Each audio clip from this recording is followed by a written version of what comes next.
किसी गांव में एक परिवार रहता था जिसमें बुजुर्ग माता पिता और उनका बेटा रमेश शामिल थे। रमेश का विवाह हो चुका था और उसकी पत्नी का नाम सीमा था। रमेश और सीमा के 2 बच्चे भी थे। रमेश के माता पिता ने अपना पूरा जीवन कठिन परिश्रम और सादगी में बिताया था।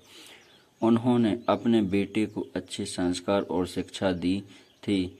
अब वे बुजुर्ग हो चुके थे और उनके स्वास्थ्य में भी गिरावट आ रही थी। शुरू में रमेश और सीमा ने अपने माता पिता की अच्छी तरह देखभाल की, लेकिन जैसे जैसे समय बीतता गया रमेश और सीमा का व्यवहार बदलने लगा। वे अपने माता पिता की देखभाल को बोझ मानने लगे। रमेश ने अपने माता पिता को एक अलग अलग कमरे में रखा और उन्हें परिवार से अलग थलग कर दिया। एक दिन रमेश के पिता ने रमेश से कहा, बेटा, हमें तुम्हारे साथ रहते हुए बहुत समय हो गया है।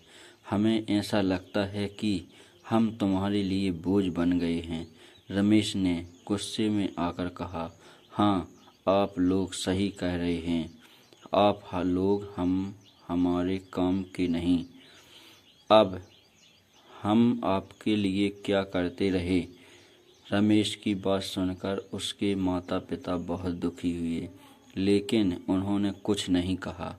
कुछ समय बाद रमेश ने अपने माता पिता को एक वृद्ध आश्रम में भेजने का निर्णय लिया। उसने अपने माता पिता को वृद्धाश्रम भेज दिया और सोचा कि अब वह स्वतंत्र और खुशहाल जीवन जी सकेगा। लेकिन समय ने करवट ली। कुछ साल बाद रमेश का स्वास्थ्य भी बिगड़ने लगा और उसके बच्चे बड़े हो गए। रमेश को समझ में आया कि जीवन में बुजुर्गों का महत्व कितना होता है। वह अपने माता पिता की याद में तड़पने लगा और उसे अपने किए पर बहुत पछतावा हुआ। एक दिन रमेश अपने बच्चों के साथ बैठा था और उसने अपने बेटे से कहा, बेटा, जब मैं बूढ़ा हो जाऊं तो मुझे वृद्धाश्रम मत भेजना, मुझे अपने साथ रखना। रमेश का बेटा मुस्कुराते हुए बोला, पिताजी, आपने जो किया वही हम करेंगे। जैसे आपने दादा दादी को वृद्धाश्रम भेजा था वैसे हम भी आपको भेज देंगे।